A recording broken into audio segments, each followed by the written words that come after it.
Having understood how and what of a trial balance, let's move on to understand how a profit and loss account or a profit and loss statement or income statement is generated. The first process in that is to open a ledger account called profit and loss ledger account. Now, what does this mean? Basically, this account is opened to bring all the income and expense balances into it. Now, what do I mean by that? Now, for example, your sales figures are in the sales ledger, your expenses, for example, purchases are in purchase ledger, your rent ledger, etc., etc. Now, I do not have a comprehensive picture. I cannot put it all together to see what was my income from various income sources and what are the various expenses. So, how do I bring this in? Now, this is what I try to do by opening a profit and loss ledger account. So, what I do is basically I identify all income and expense accounts, then whichever all income accounts are supposed to or should have a credit balance, in which case I debit the income account and credit the P&L ledger account. Effectively, I transfer the balances into the P&L ledger account. Similarly, I look at all the expense account which by definition should have debit balances. So, I credit the expense account and debit the profit and loss account. When I do that, I will have all the balances in the expense and the income accounts coming into the P&L ledger account, from which then I can prepare my profit and loss statement or income statement, and thereafter I can also arrive at the balance sheet. Let me now take an example. So, this is your Jagan's trial balance that we had already prepared. As I said, first we need to find out which are the income and expense accounts and then move it to the P&L ledger account. So, let us find out which are these. So, first if you look at the rent account is an expense account. It has a debit balance. So, my entry would be credit rent debit P&L ledger account.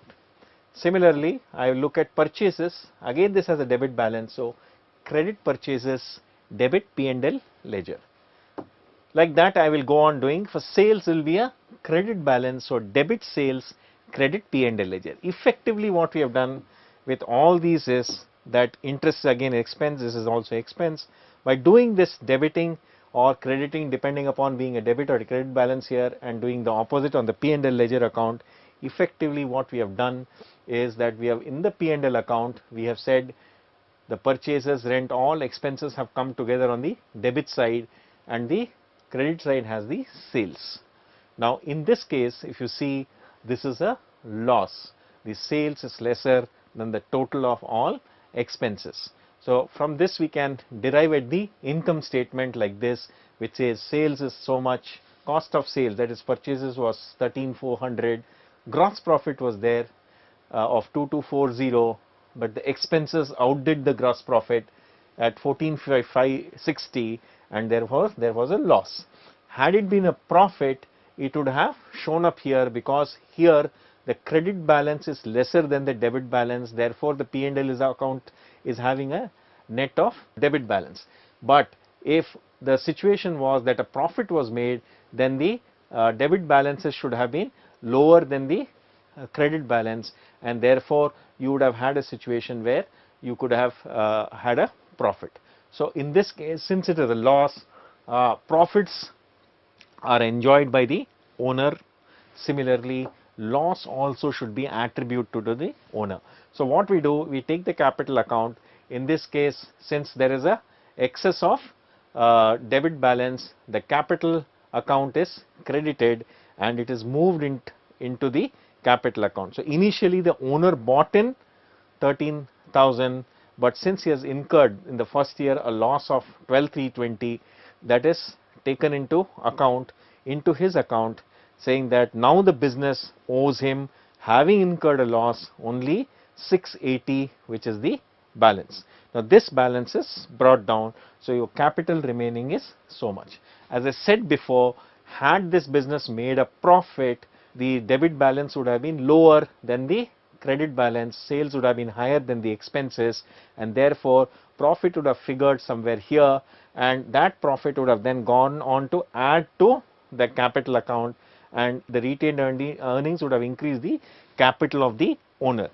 I wanted to show you a loss situation where we now bring in the loss to the owner. The owner is now responsible for the loss.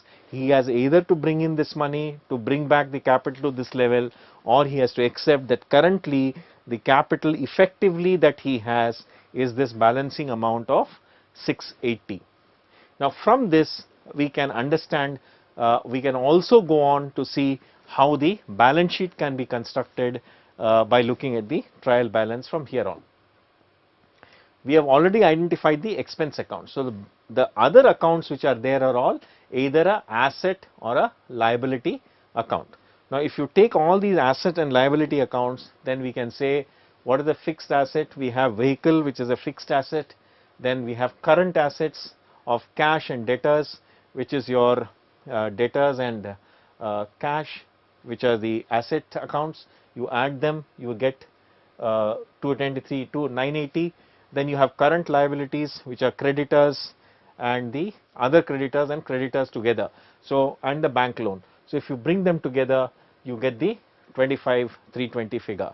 And last but not the least, once you subtract the current asset from current liability, you get net current assets, which is what gives you the position of the current assets.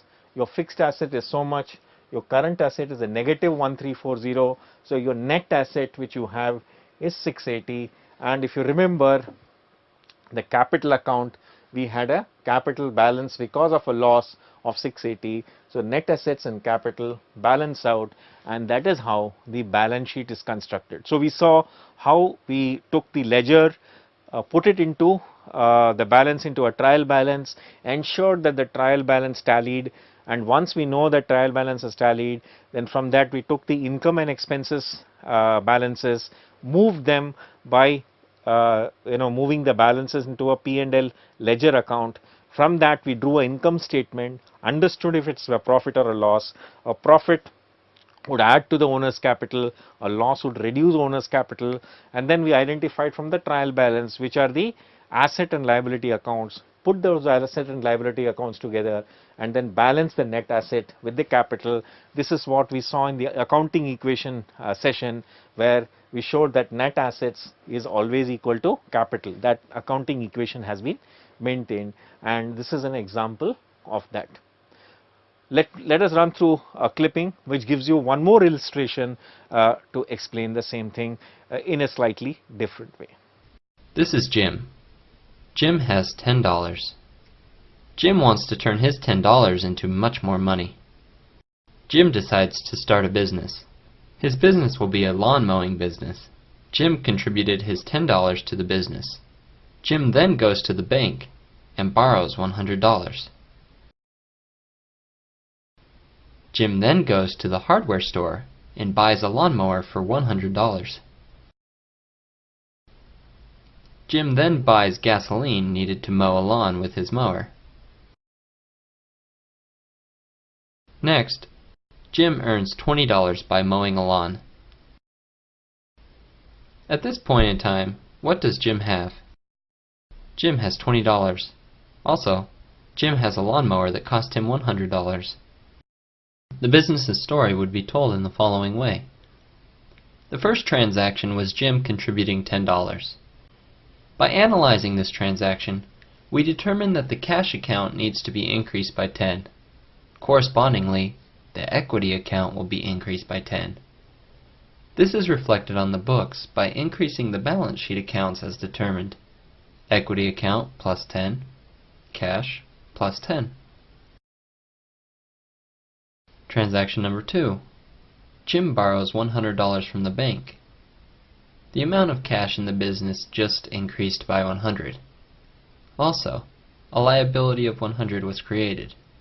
Now, to apply this to the books, liabilities are increased by 100, and cash is increased by 100. Transaction number 3. Jim buys equipment. Cash left the business, so there is a decrease in cash of 100. The cash was used to buy machinery, so there was an increase in machinery of 100. On the books, An account called mower is created, and it is increased by 100 to show the purchase of the asset. The cash account is then decreased by 100. Notice that no liability or equity accounts were changed. This transaction was trading one asset for another. There was no increase or decrease in the total amount of assets on the balance sheet, so there is no need for the other side of the balance sheet to change. Transaction number 4. Jim pays $10 for gas.